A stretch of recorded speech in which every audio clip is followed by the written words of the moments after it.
Good afternoon, everyone, and welcome to our session today on Health Information Exchange. For today's session, we'll be focusing on Health Information Exchange, that is HIE, its architecture, the types of HIE we have, and what are the suggested modules around it. On Uh, Health Information just a Exchange, that minute. is HIE.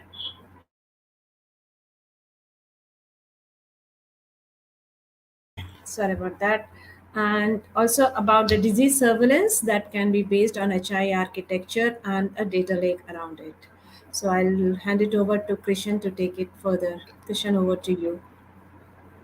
Uh, Thank you, Komal. Hi, everyone. Today I will cover the topic on HIE as Komal has introduced you to. So, yeah. Uh, Next slide, please.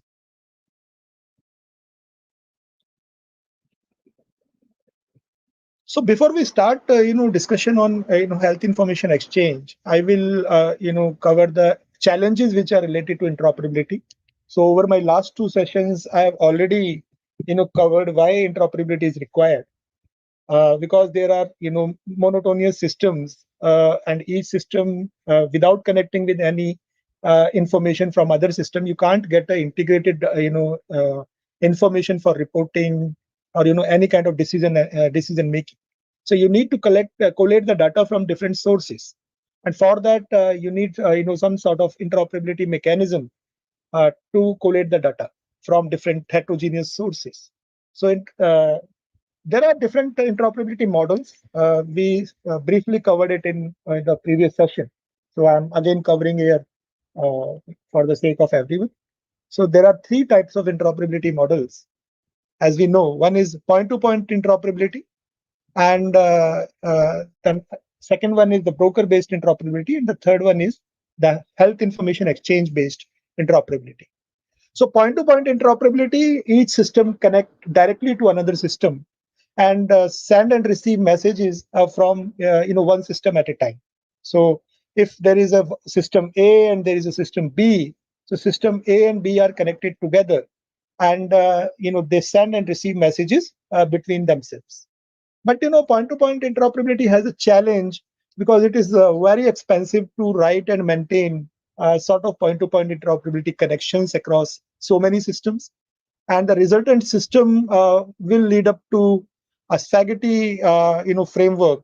For example, if we have to connect the systems across the 35 states and the union territories across the country, so you imagine how many number of point-to-point connections would be required, and how much maintenance efforts are required to manage those point-to-point connections. So practically at a national scale of interoperability, point-to-point integration is absolutely not possible. It's completely impossible. So then, the another model is the non-intelligent broker model. So in the non-broker intelligent model, we have a sort of service-oriented architecture-based event bus or message bus, which connect the different applications together. So it can receive the messages in different formats from the different applications, and then inside the SOA layer or the broker layer, we can do all the message transformations, the message enrichment, and the message routing logic we can implement there. So the advantage over point-to-point model here is that in point-to-point connection, at each and every connection, you need to make the changes related to the message transformation or the mapping or the logic or the routing. But here, instead of making the changes at the point-to-point connection level, we make all the changes at the ESP level. So that is the advantage, over the point-to-point connectivity. But then, it again has some inherent design challenges in terms of if you want to generate a report on demand from a broker-based model, that is not possible because this broker, non-intelligent broker, may not have a registry lookup mechanism to locate the source of data at runtime. So at the design time, we can know that this application is sending the data to that application, and from application point of view, we also know the different formats of the data in which we are sending or receiving the data. For example, one application is sending data as a service, as a web service. The other application is receiving the files, in the file format. So we can use the different kind of adapters, and then we can do all the data transformation logic, all the message enrichments, and the routing principles we can implement in the broker level. But there is no way of kind of runtime discovery of these different applications where we need to send the data, and of the data has to be known at the design time. So I gave one example in the last session as well. I'm again repeating it. So if there are, let us say, drug distribution related data is spread across 3 eOCD applications, then non-intelligent broker based model will have challenges to access the data from all these 3 systems. And this challenge could be resolved if there was a mechanism, if there was a mechanism of integration and data retrieval from all these 3 applications defined in advance during the design phase, and uh, that data could be discovered at the runtime. So if we know that, for example, one hospital is sending the patient electronic health record to another hospital B, so in the non-intelligent broker model, their locations, their connections need to be properly known to the broker. So it is not possible that one hospital can discover another hospital at runtime, and it can send the data based on the request made by some doctor or some hospital. So that is not possible in the intelligent in the non-intelligent broker model. So because data need and integrating logic is very static in nature in a non-intelligent broker. So this design always have a maintainability and feasibility issue, because if instead of sending the data from one hospital A to hospital B, now suppose hospital B get decommissioned, then that connection become redundant. So we need to remove that connection from the broker registry. And similarly, if a new hospital is coming up, then we need to add that connection in the broker registry, in the non-intelligent broker registry, and also we need to take care of any message transformation that is required for that particular hospital. So fundamentally, and if we have to implement a data warehouse model across a non-intelligent broker, then this will be at a centralized place only. And given the size of more than 1.5 billion of India's population, and so many large number of transactions, because in UPI, for example, they claim 1 billion transactions happening every day, and very soon when India will have the health information exchange, they will also have the transaction size of the same scale. So that having any kind of a centralized data warehousing model for reporting, or a non-intelligent broker model to connect the different source and destination systems for interoperability is practically non-feasible. So that approach also cannot work at a scale. So then comes the third model of interoperability, which is based on health information exchange model. So health information exchange model is based on the concept of intelligent broker and registry architecture, and that is best suited given the requirement of dynamically locating the data records and the application locations. So this will allow applications to serve requested data in a more optimal manner, and connecting throughout an array of different heterogeneous applications, so without any need of point-to-point connectivity. So in the longer run, all the public and private health IT settings in the country, systems in the country, they have to converge to a health information exchange model. And this model envisages the creation of a local, regional, and a state health information exchange based on the NDHM guidelines. So as you can see, NDHM has recommended a federated architecture for the country. And as part of the federated architecture, they are recommending a health information exchange existing at the different levels. So health information exchange can be implemented at local facilities, across the local facilities, then at the state level, and then at the nation level. So there can be multiple health information exchange instances which are connecting together, and exchanging the data. So for that, state government need to build the capacity to make the storage of data possible, to have the repositories in existence. So one of the fundamental principle in NDHM architecture is a basically a federated architecture where all the data generated will be at the source system, at the point of source system, or as near possible to the source system. And in case of government, if there are any smaller facilities like sub centers or primary healthcare centers which cannot manage their own IT infrastructure, then in that case the smaller facilities can have a collaboration with the larger facilities for storage of all their data. And this larger facility, which will be maintaining the data on behalf of smaller facilities, will act like a data fiduciary and will be responsible for all data privacy, security, and all this health information exchange related controls they need to implement. So some of the design principles of federated architecture is that HIE will exist, health information architecture will exist at all three levels: nation, state, and facility levels for digital health data and applications. Patient data will be held at the point of source as much as possible, or maybe as close to the point of source, and there should not be any redundancy of patient data. And then citizens will be in full control of their own data in terms of how this data will be stored, how this data will be processed, and to all entities this data will be shared. So citizens or the patients will have the full control of that. And basically the source systems will be maintaining the primary data, and all other entities will be only accessing that data through the links, which are the pointers to that data, not the actual data. Because if you are going to store the data at multiple levels, then ultimately you will have multiple redundant copies of the data. And we already know that during the treatment of the patient, some of the records will be updated by the doctor, and there will be multiple versions, more versions of that data records. So ultimately, if you have redundant data, or you want to sort of purge or delete the data after some point of time, which is determined by a legal policy, like you can retain the data for so much time, and beyond that you can delete the data.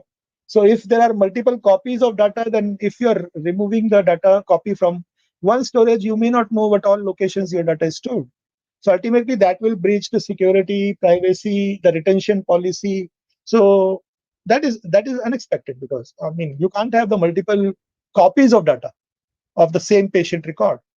So your record should be stored only by the point of source application, which is generating the record, and all other places, you may store the pointers of that record. So whether that can be a health locker of a patient, which we call PHR, or whether that can be any EMR repository, EHR repository. So wherever you want to store and access that data, that will be through the pointers. So that is and basically that will be subject to applicable permissions and consent of the patient. So that access of the record will happen through patient consent. That is a very important design principle.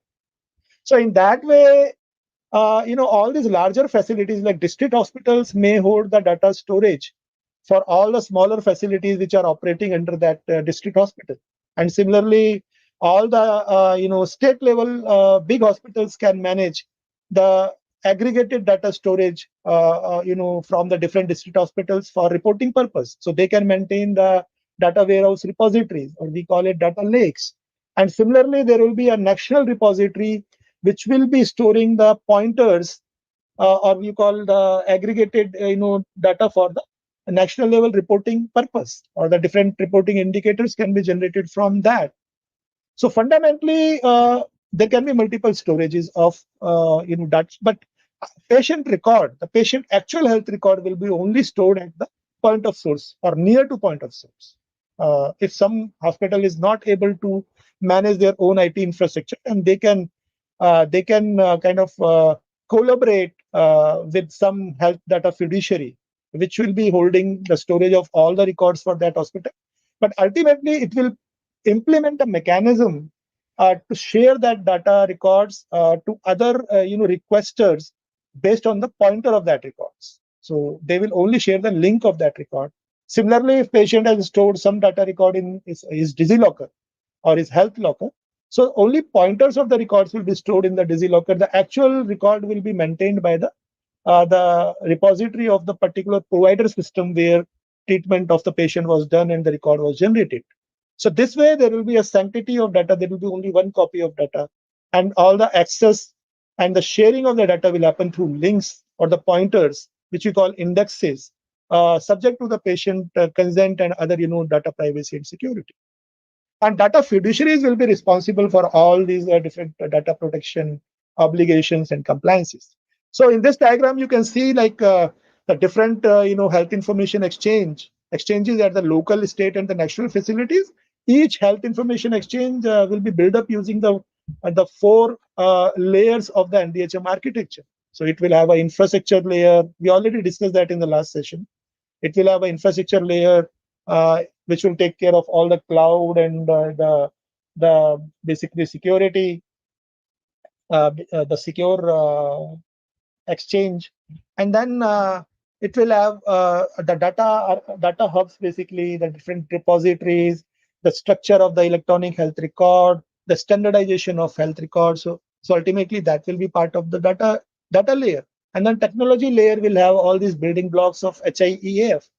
So it will have anonymizer to anonymize all the health records, and basically the consent manager, which will provide the consent of the patient for the sharing of that record, and the HIE, basically, which we are covering here, HIE components, which will have the set of registries and repositories to manage the sharing of the pointers or the indexes of the different records, subject to data privacy and security.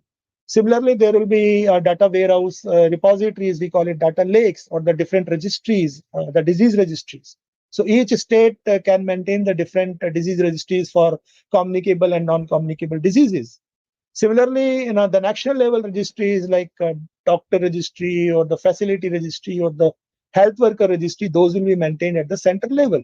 So rest other registries, different states can decide. And then on top of that, different health applications can be built up using the design principle of cloud first and the mobile first policy. So it is all a distributed architecture, and there can't be a centralized architecture at all, because NDHM recommend clearly a federated architecture.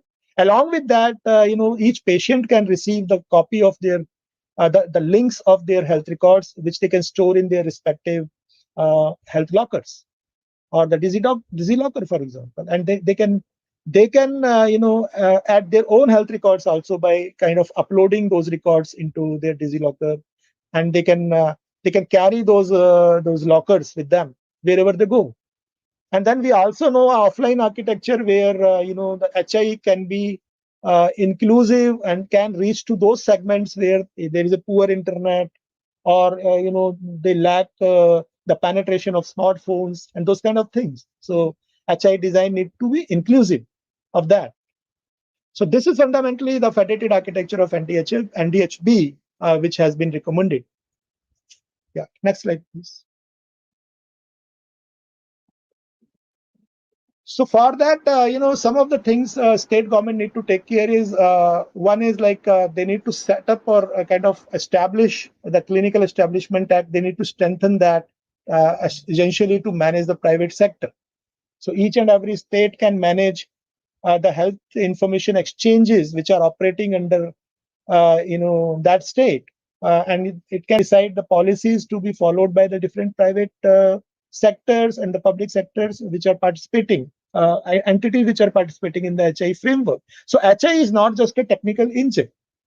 HI provide a kind of a framework where the different entities can operate together. They can decide upon the policies of sharing the data, the structure of data, the technical mechanism of sharing the data records, the storage points of the data record. So all those policies can be determined in a HIE. So don't be mistaken that HIE is just a technical component. It can't be. It is a framework. It's an overall framework. So different state governments can determine that framework structure. Similarly, state government need to proactively ensure that all the applications and all the digital health systems that exist comply with the different NDHB recommended standards and regulations. So ultimately, NDHB has put a separate chapter on the standards. There are different terminology standards. There are standards related to messaging. So there are e-objects and the FHIR-based global standards which are recommended for exchanging the different patient health records. Then there are privacy and security related standards, which are the ISO standards recommended in EHR standard. Then there is a consent framework based on MIT Open standards. So all these different standards are recommended. So all the different state governments need to comply. They need to ensure basically that how the different application vendors who are building the HI can follow those standards. They need to follow that. And there has to be a uniform structure of personal health record, which will act as a unique beneficiary ID. So again, although some recommendation are given in the NDHB related to person health record and the person health identifiable information, like the name, date of birth, or mobile number, or address, or his phone number, all these things. But they are recommending certain ways like Aadhaar can be used and all. But then it is clearly mentioned in NDHB that state government need to seek the PHI logic code tested centrally by Ministry of Health and NIC so that it can be used by the different states. So, I mean, what they are kind of recommending is there should be a uniform policy and a uniform structure of a PHI ID, which is agreed upon by the different states. So, Ministry of Health and NIC and NDHM that can play a role in determining the structure of that PHI ID. So similarly, like the state governments, they can focus on prioritizing the digitization at source.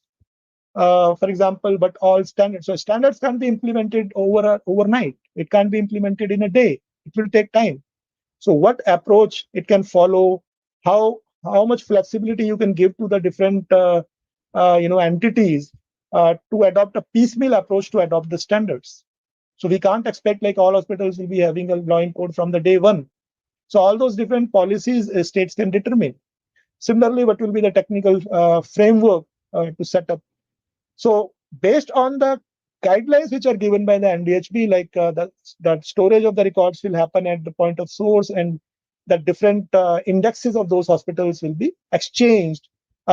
Indexes of those records will be exchanged based on the consent of the patient. So that is a primary, objective which has been set up by the NDHM, a guideline which has been set up by the NDHM.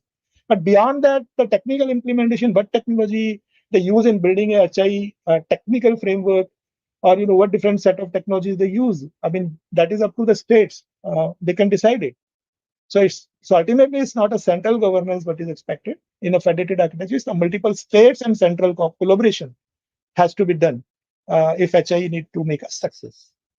Yeah. Next slide. So based on this federated architecture, there is clearly a architecture has been emerged out for the design of a health information exchange and analytical framework. So for that, HIF design has been given. So I think it's not in slide, but I will talk, more there about it. Just for a minute. So some of the key principles of a HI design, I would like to cover that here. So one is the HI design or the model, it envisages the creation of a local, regional, and state health information exchanges that feed the national health information framework or the network.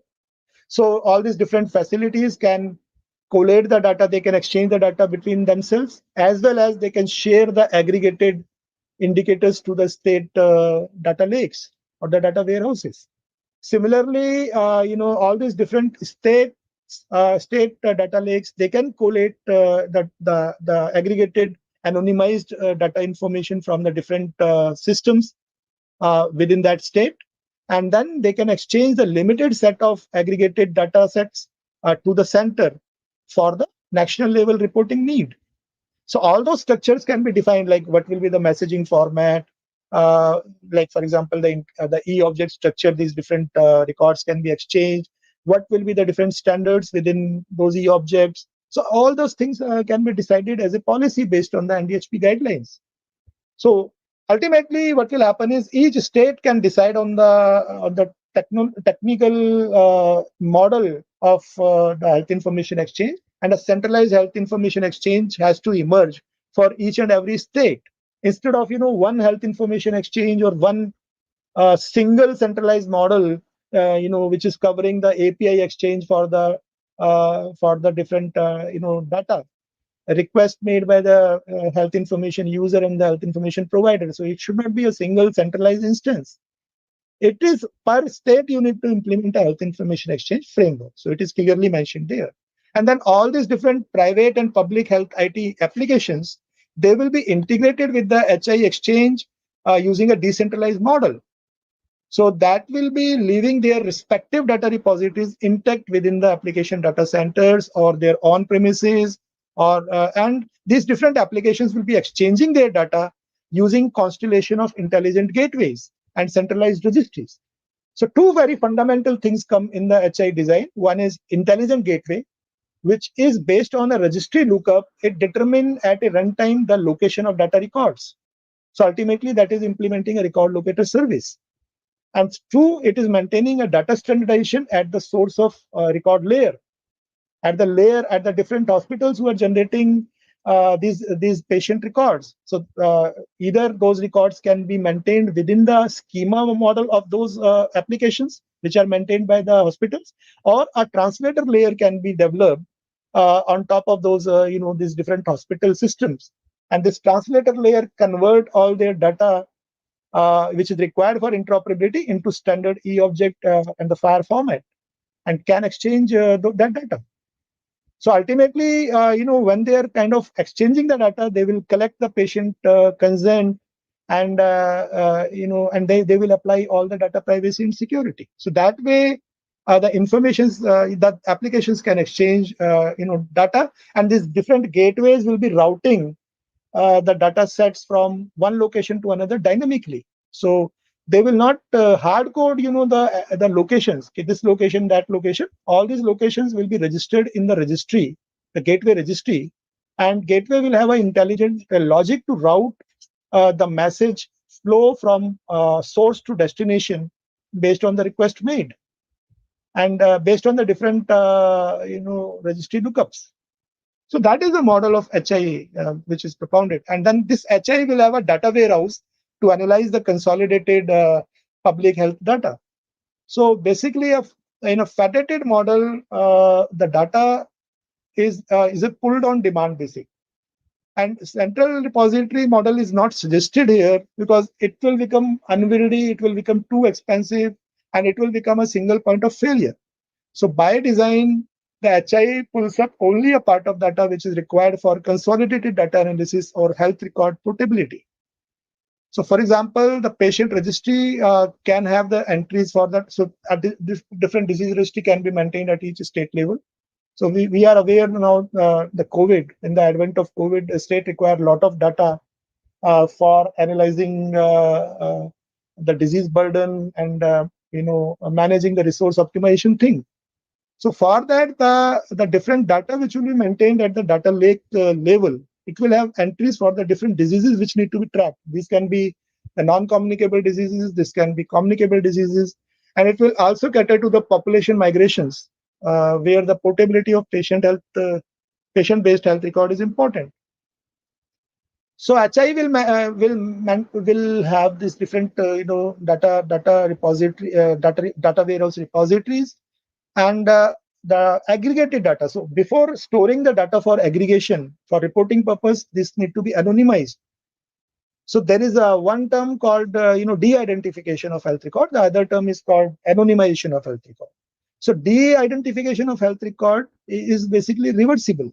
You can de-identify, you can hide, or you can mask the patient person health information, his PHI information, and you can store that aggregated data, or you can store that data in the data warehouse for aggregation purpose, for reporting purpose.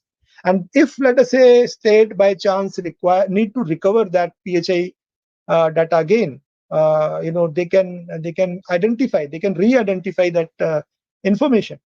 But in contrast to that, uh, uh, basically anonymization mechanism is totally reversible. Once you have anonymized the patient IDs or the PHI information of the patient, you can't re-identify the information again. So fundamentally, what is recommended is, most of the data, it should be anonymized, and it should be stored in the data warehouses for the aggregation and the reporting purpose. And the different metadata registries or the different registries like document registry, they will hold the pointers of the different records. And based on that, they can look up the data record locations and fetch the data on demand. Or basically, you can say pull the data from on demand and exchange the data with other entities, and as well as store that anonymized data set into the data warehouse repository layer. So from that perspective, national data warehouse concept will come in, because a national level data warehouse is required at a center, which will analyze the consolidated minimum data set, anonymized data set that will come from the different states, and it can produce the indicator based reports from the different source systems at a national level. And then a state level data warehouses will come, where the different states can pull the aggregated pull the anonymized data sets from the different entities which are working with the different facilities which are operating under the state and at the different districts.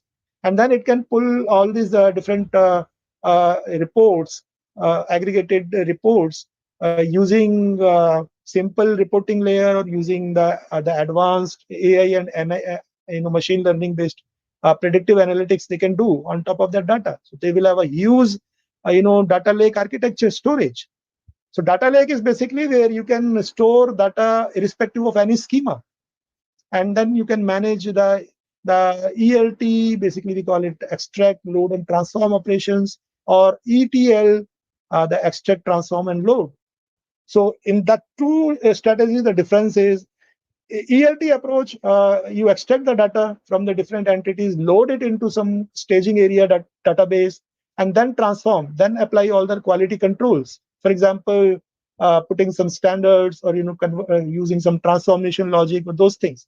And once your ELT has been done, then you apply the aggregation and the reporting, of that data, basically using AI, ML, or any sort of big data strategy. But in case of ETL, you are kind of extracting the data and then transforming it at the runtime layer, and then loading it into the staging area. So ultimately, both ELT and ETL is possible, but ETL is expensive, as you know, because at the runtime itself, you need to convert the data format. You need to use the translators, for converting the different formats of data and storing it at the data warehouse staging area.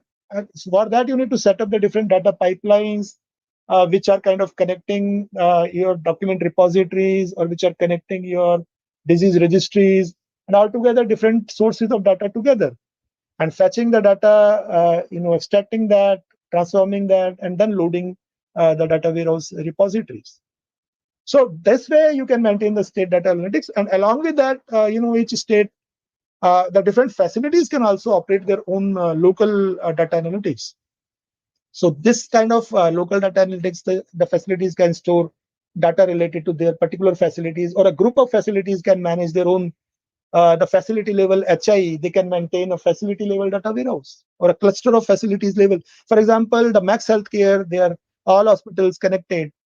They can have a facility level data warehouse where all this, 14, 15, branches of their hospitals, they can collect the data, they can do the aggregation and reporting of that data. And basically the local analytics will be sort of a online analytical processing capabilities it will be providing to the users to generate different reports and the different data insights that come out of the report. Users should be able to save those different report formats. They can determine the frequency at which the reports will be populated and all. So this way, a complete all these different entities, from the local level to the state level to the center level, they can receive the data sets which are anonymized, and they can do the aggregation, they can do the different reporting analysis of that data. So that will serve as a sort of a reporting architecture, a data warehousing architecture for the country, a big data based data warehouse architecture for the country. And similarly, states will maintain the different disease registries, as I said, and using those different disease registries, we can do the cohort analysis or the disease stratification for the different diseases, and we can track the different disease outcomes from the disease registry. So those things are possible once the disease registries are set up. And disease registries definitely will not be a central registry. It will be operated under different states. Each state can decide what all indicators and what all data set information it wants to store in the disease registry level. It can be patient identifiers. It can be family level identifiers. It can be linked to the different patient health information. For example, the diagnosis, all the screening data, and then all the observations, and then all the treatment outcomes. So those kind of things can be stored. So instead of storing those that data, it can kind of link the pointers to the respective data sources where that information is already stored. So that will save the deduplication thing of the data. Yeah. Next slide, please.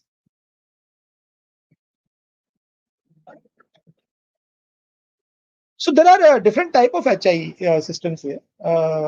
Generally, if you see across the country, more than 100 plus countries have implemented health information exchange in different architecture models they have adopted for implementing that HI.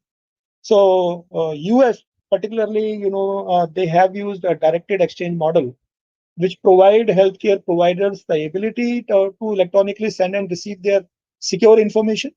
For example, they can exchange their laboratory orders and results using HL7 messages. They can share their appointment request using HL7 messages. They can use the patient referrals, and they can share the discharge summaries and all through secure direct messaging layer. So ultimately, this is a direct provider to provider integration thing, and that data set is encrypted, secure, and is using reliable messaging architecture or using sort of HL7 based architecture. So that is very popular.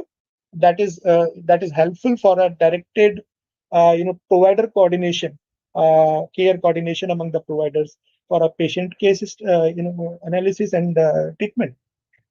So this is a directed exchange model. Then the other kind of architecture is query based exchange model, where our provider make a request for a data, and there is a document registry which holds the pointers or the indexes of all these different health records, which are stored in the different health repositories. And based on the index lookup from the database document registry, it provides the ability for the providers to find particular information and kind of get that information from the other providers. So that is a query based model. So query based, you are always pulling the data based on your index lookups from registry. So each health information exchange will have one registry, and it can have n number of health repositories. So, and then you have different health information exchanges. All these registries will be interconnected together. So there will be a record locator service, which will be kind of discovering the location of the records based on the patient ID. For example, you can identify this how many locations this particular patient has got the treatment, and where all his health records exist. So it can discover the patient health records across the country. It can aggregate those health records. It can create a longitudinal patient summary record, and it can send it to the provider on request. So that will be helpful in terms of getting the longitudinal history of the patient health record, which will help the different providers to take an informed decision, treatment decision, basically. So they can have access to the history of the patient records. And then, there is another model of HIE, which is a consumer-mediated exchange. It is particularly useful in the country where there is a greater degree of education related to digital health. So where there is a greater digital literacy and patient is aware about digital health technology, uh, ultimately provide the patients to the ability to aggregate and manage their own health information on the internet. So they can manage their own health lockers. For example, DigiLocker they can use, and they can get the records from the different provider systems, store the pointers of those records in the DigiLocker, and they can share those records with any other requester, any other doctor or any hospital based on the consent. And they can also upload their records, and they can make the corrections in their demographics or any medical or billing related information. Ultimately, patient is here responsible for all the data exchange. But again, a patient has to be digitally educated. He should be aware of using the different digital tools to manage his own health record. That is the primary condition. In India, we have a challenge of basically only top 10% of the health pyramid is sort of, you can say, is more digitally literate, and they can manage their own health record. The rest of the population in the bottom pyramid, particularly the poor and the illiterate people, they are not having the digital literacy sort of thing, and some large population still is not literate at all. Even they are not, they are illiterate, so they don't know the using how to use their lockers, how to manage and maintain those things, how to give their consent. So we have to have the controls in the health information exchange architecture uh, to make it more inclusive, to reach every segment of the population, not just the top 10% of that. And if you see the practical sense, in any country, no single model exists. Basically, it can be a combination of multiple models, so which we call as a hybrid model. So many countries can have all these three different types existing together, or many countries can have more than two, or more than one model architecture existing for exchange of health data. One another type of health exchange model is basically a switch model, which is not shown here. So switch model is more directed exchange between the organizations which have a prior agreement of data sharing with themselves. So, for example, the health claim platform, which is proposed in the NDHB, that is a switch model based, where all these providers and the payer entities, they get registered themselves in the health information exchange, and they get the agreement on the format of the data that need to be shared, and based on that, provider can send the data to the payer through a health claim platform, health claim exchange platform. So that is more like a switch model. So these are the different models, and you can see like some of the. So there is a sandbox existing, which is primarily based on consumer mediated exchange model, as you can see, and to some extent it is based on a query based model, but it is more centralized in nature. It's all operating within the purview of NHA. We need an architecture which is more decentralized architecture, which can be operated under the different state levels, because health is a state subject, and different states will be managing and maintaining their own health information exchange infrastructure and architecture, and there should be a way of connecting all these different HIs together. So these different HIs will not be a duplicate copy of one single instance. It can be any kind of different vendors can implement different technologies, different vendors can put different design, so long they're aligning to the broad technical design principles of NDHB. They can build their own HI layers, and they can connect these HIs together using the intelligent brokers and the registries.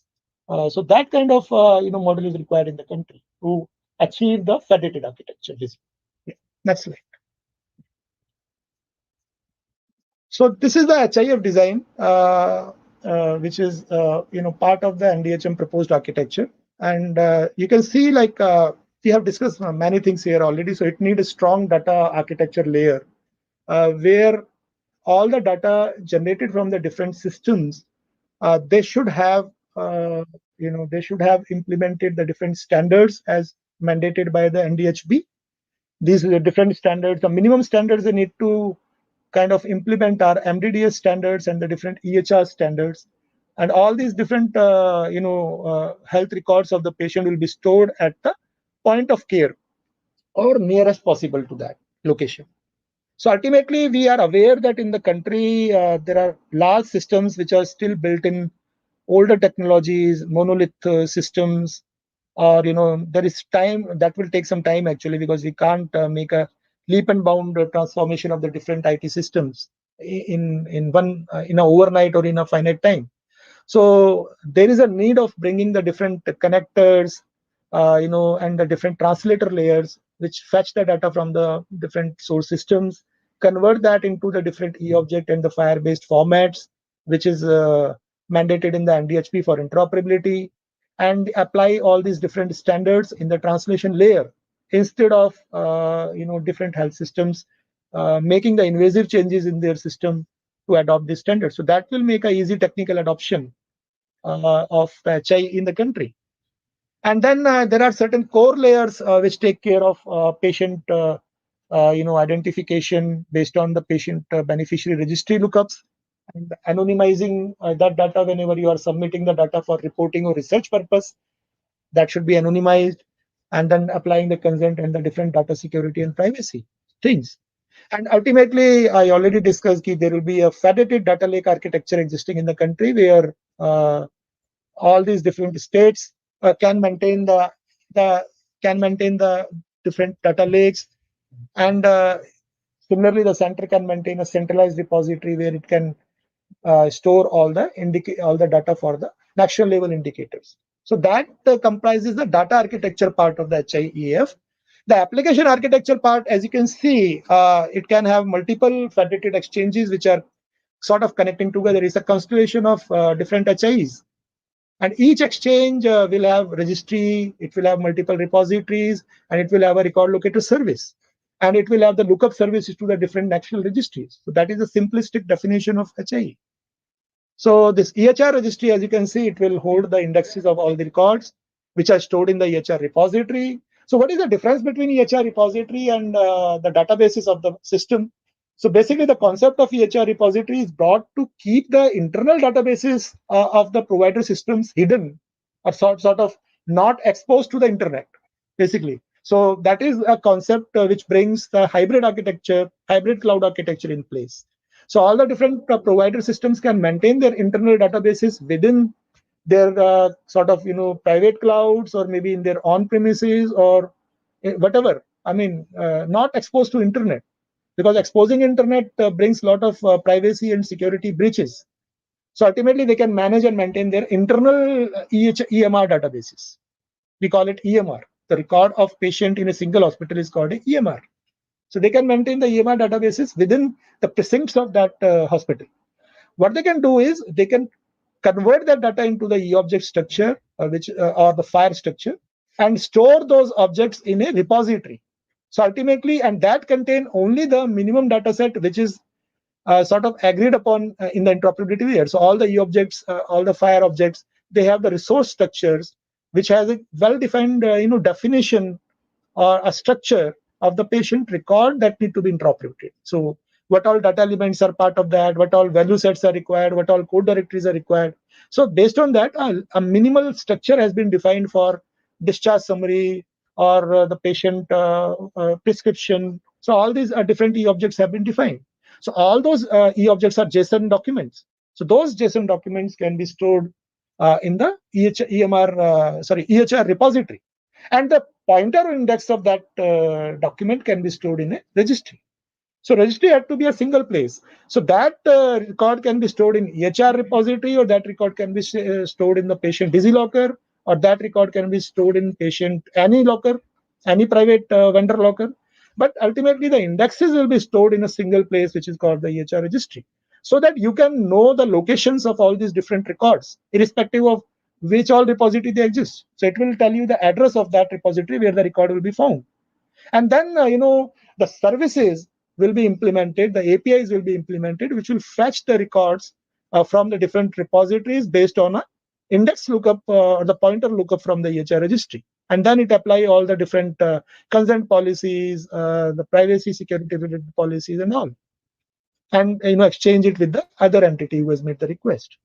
So that is a broad concept of HIE, and you can see there is a federated query between the different HIEs using record locator service.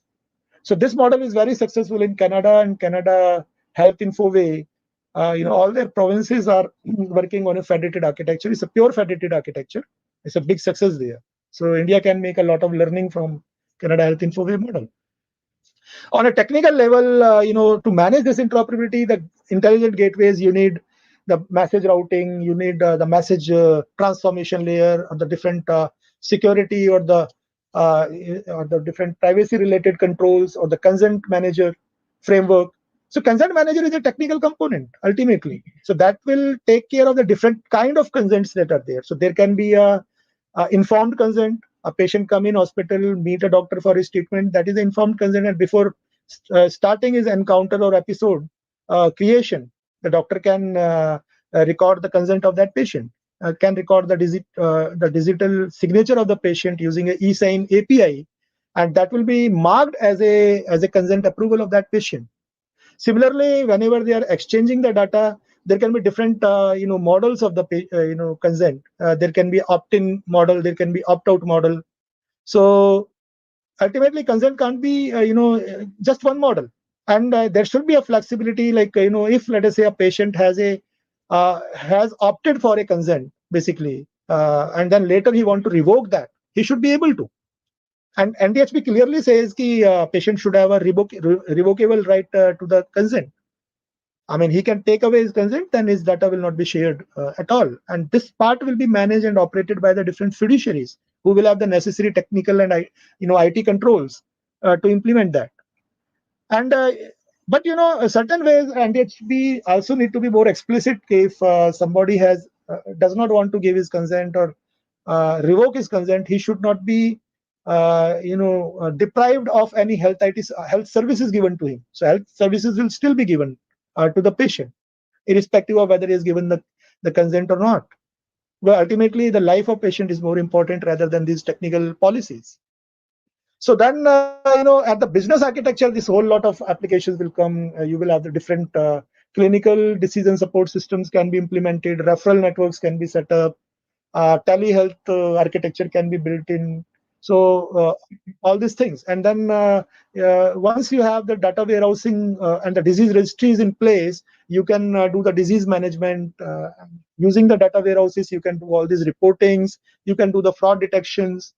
And for a particular claim things, already this health claim exchanges will come in, which will also act a similar way that different HIs work. So they will also be connecting together. There can be multiple SCP gateways which can operate together by different states, or different health policies implemented by different states. For example, Rajasthan has a Bhamasha policy for their citizens for their denizens. Similarly, Karnataka has a different health scheme. So these different states should be able to operate independently using their own health claim exchange platforms. And all these federated health claim exchange platforms should be connected together in the similar way as the different health information exchanges, and they should be able to ensure the portability of patient claim records or the person claim records.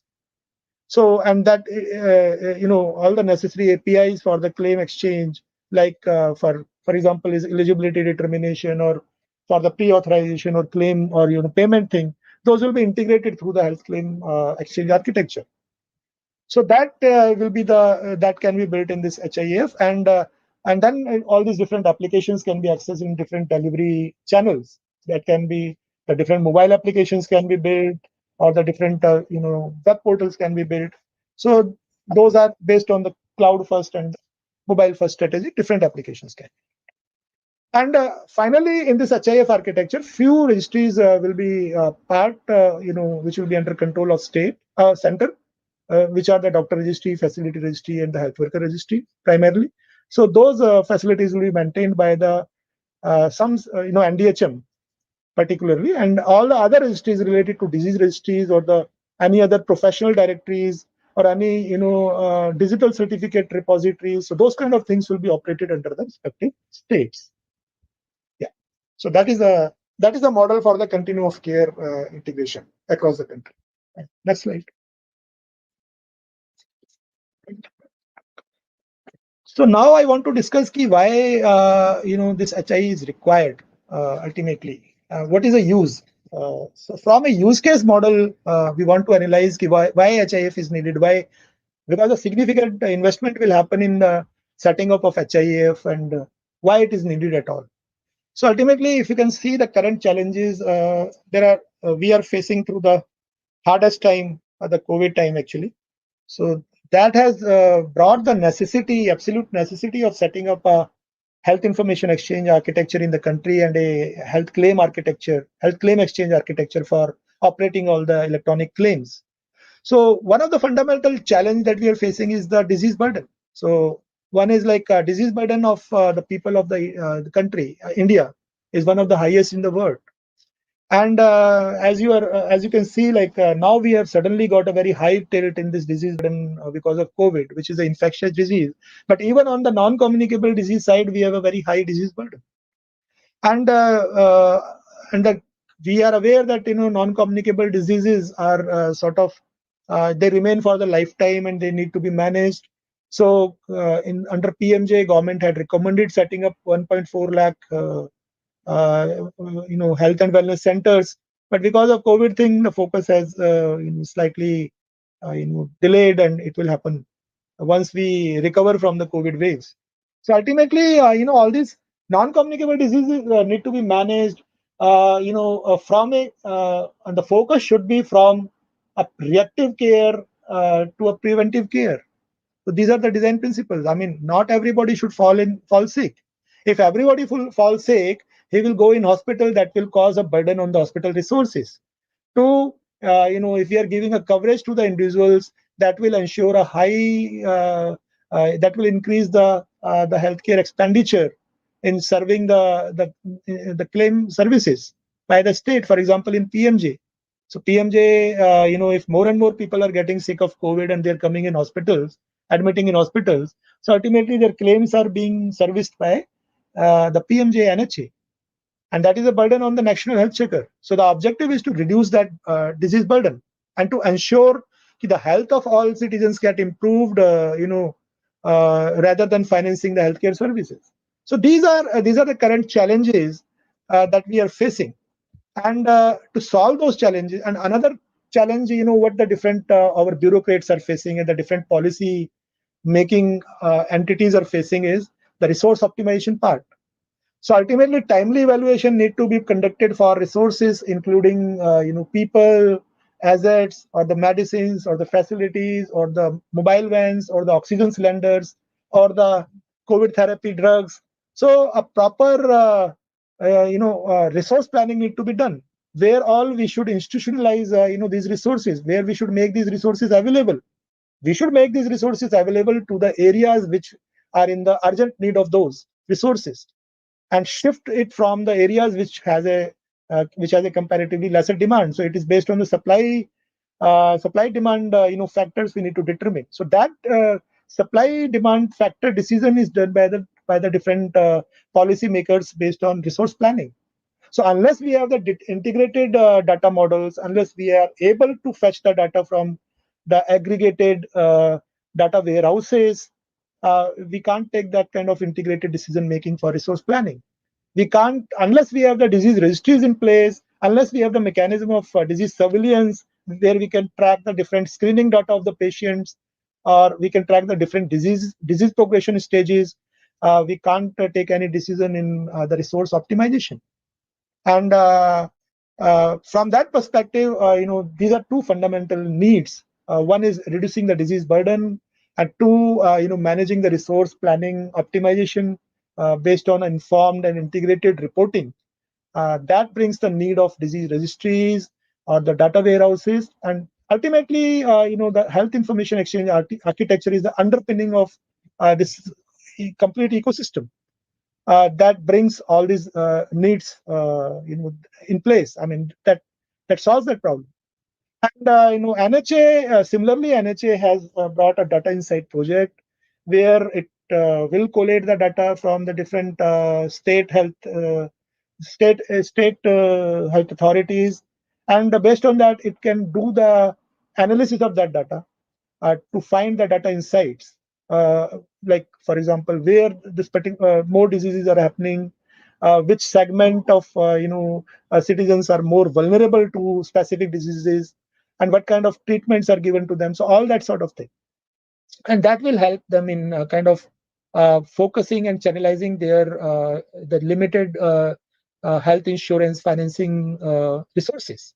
So ultimately, from that perspective, also this HIEF dovetails into the NHA data insight project. So we had done a very detailed NHA data insight project analysis, and a report was created out of that. So ultimately, HIF is the base ecosystem architecture to ensure the implementation of NHA data insight project implementation. So these are some of the things which HIF is an absolute need for different states as well as the center. Next slide, please. So ultimately, this I've already spoken. I think this is too technical, so I will not cover it in detail.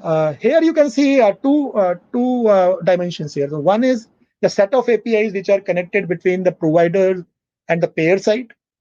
This will happen through a health claim platform, SCP, and the design of those APIs are done. That is currently happening.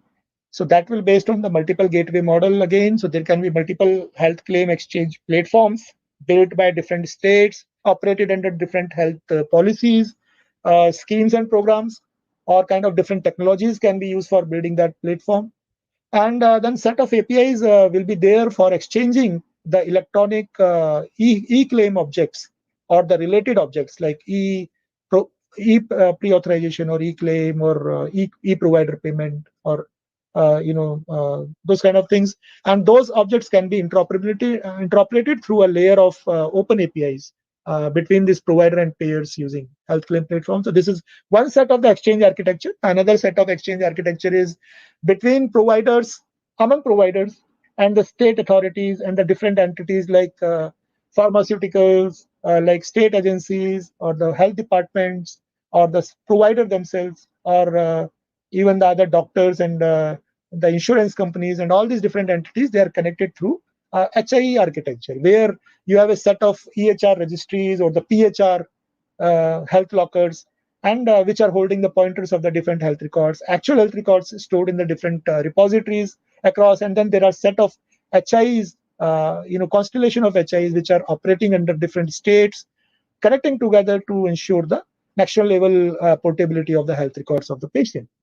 So that is a sort of a API layer architecture. And then, on top of that diagram, you can see there are certain core infrastructure registries existing, which are the facility or the provider registry or the payer registry and the beneficiary registry. So those will be implemented at the central level. And the different HIs will have the lookup to these registries at a runtime to determine what all the identifiers of these entities or where all the endpoint locations of these entities. So those runtime discovery can be made using these registry lookups. Yeah. Next slide.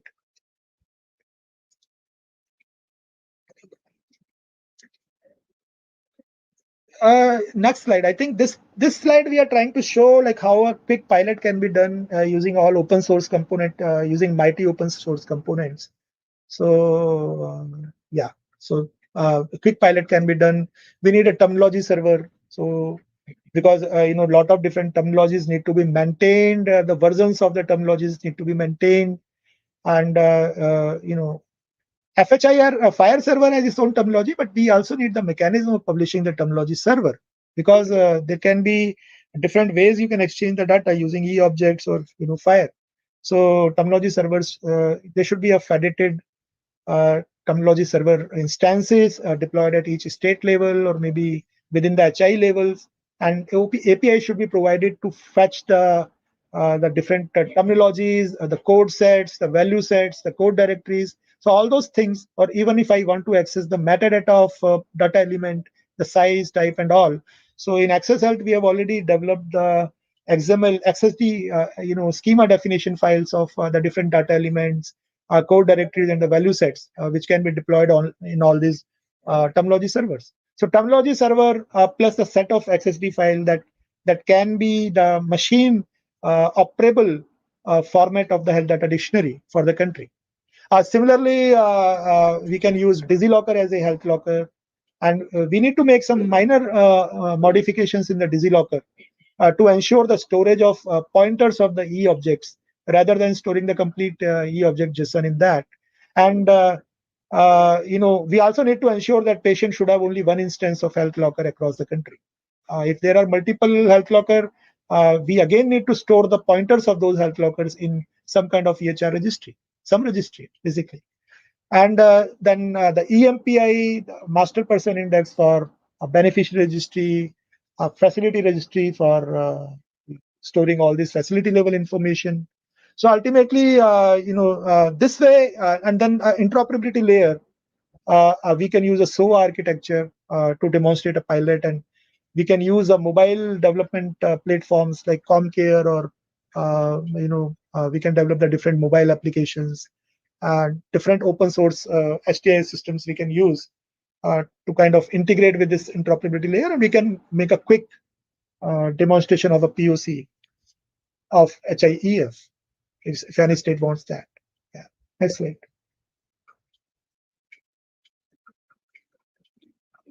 The reporting part can be handled in the DHIS2. DHIS2 is widely used in African countries for the reporting needs. It's a well-established architecture for getting the aggregated data from the different source systems in an anonymized format manner. And then we can apply the different sophisticated artificial intelligence and machine learning model analysis patterns to generate the data insights and manage the prescriptive and the predictive analytics on top of that. Yeah, that's right.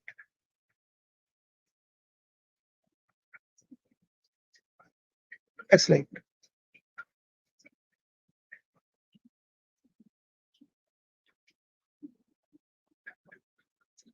So this is I think architecture I've already discussed, the disease surveillance, how it will happen on the HI architecture. So once you have this HI in place, the core components of HI, all the registries, the EHR document registry and the repositories, and the set of APIs operating between that, then you can set up a data lake, at the state level, or maybe initially at a district level for a pilot. And we can sort of pull the aggregated information from the different resources, uh, which is anonymized, and store it in the data warehouses. So different data pipelines can be set up, and using these different data pipelines, the ELT and ETL operations can be managed, and all the data will be stored in the staging area. Then from staging area, you can load the different data warehouse lakes, data lakes, and that will be a schema-less architecture.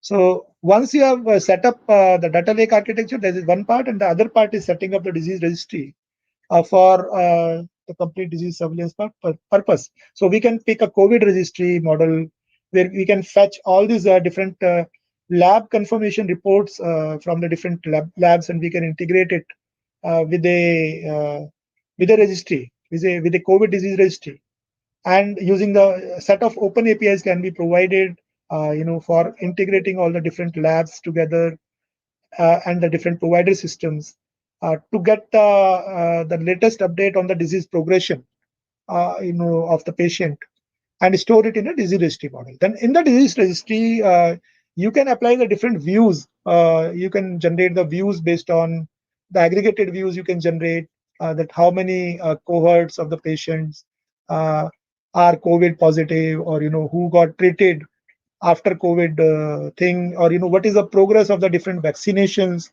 given to the COVID patients. So that kind of stratification and cohort analysis can be done in the disease registry. These all disease registries can be set up at the different state levels, or maybe even in the different the private HIEs also. If you want, you can set up a disease registry which is collecting the patient information related to that cluster of facilities which are operating in that HI layer. Yeah, that's right.